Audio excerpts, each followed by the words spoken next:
At about 6 p.m. last night, a police officer with the Navicent Health Police in Macon, Georgia, was approached by Christopher Horan, this person to my right here, in the parking lot of the hospital. Apparently, Navicent Health system is a big hospital system in Macon, Georgia, that has its own police department.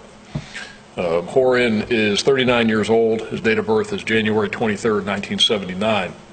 As the police officer approached him, he asked the officer to put handcuffs on him because he was there to turn himself into law enforcement after having killed his sister.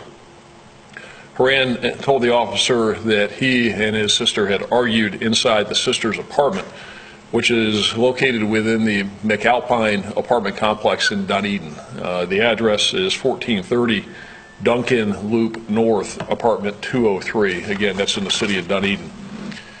Horan informed the officer that he had purchased an airline ticket to Mexico after killing his sister, but somehow ended up in Macon, Georgia.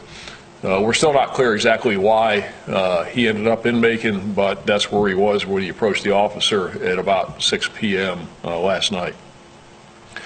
The officer, upon receiving that information from Horan, contacted the Pinellas County Sheriff's Office. Deputies went out to the apartment and found 42-year-old Leanna Horan dead within the apartment.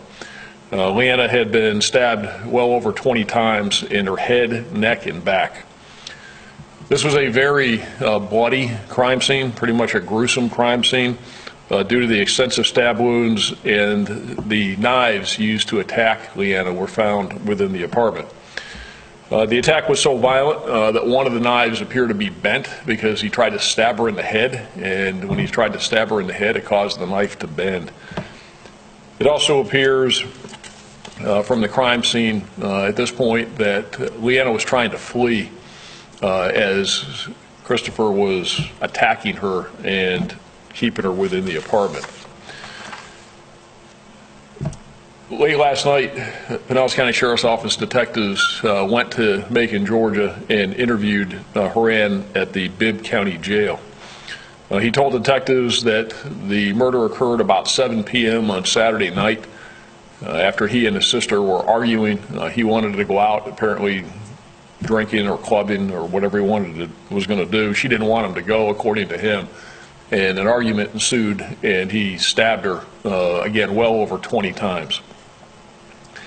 According to him, he, quote, stabbed her too many times, and that was his quote.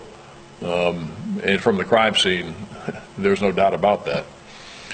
The officers found Leanna's vehicle in the parking lot of the hospital in Macon, Georgia. So it appears that Horan, after he killed his sister on Saturday night, drove her car to Macon.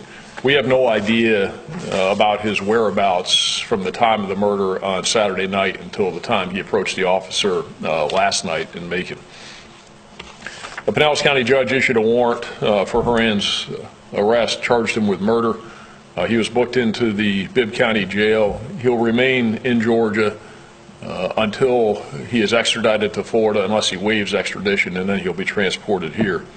According to Horan's family, he has mental health issues, but we can find no record of any law enforcement contacts with Horan, no prior Baker Acts or involuntary examinations.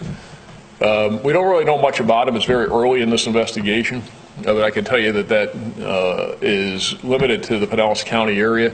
Really don't know if he's had any contact with the criminal justice system other than some minor previous misdemeanor arrests, DUI, disorderly conduct, some trespassing, but very minor criminal history.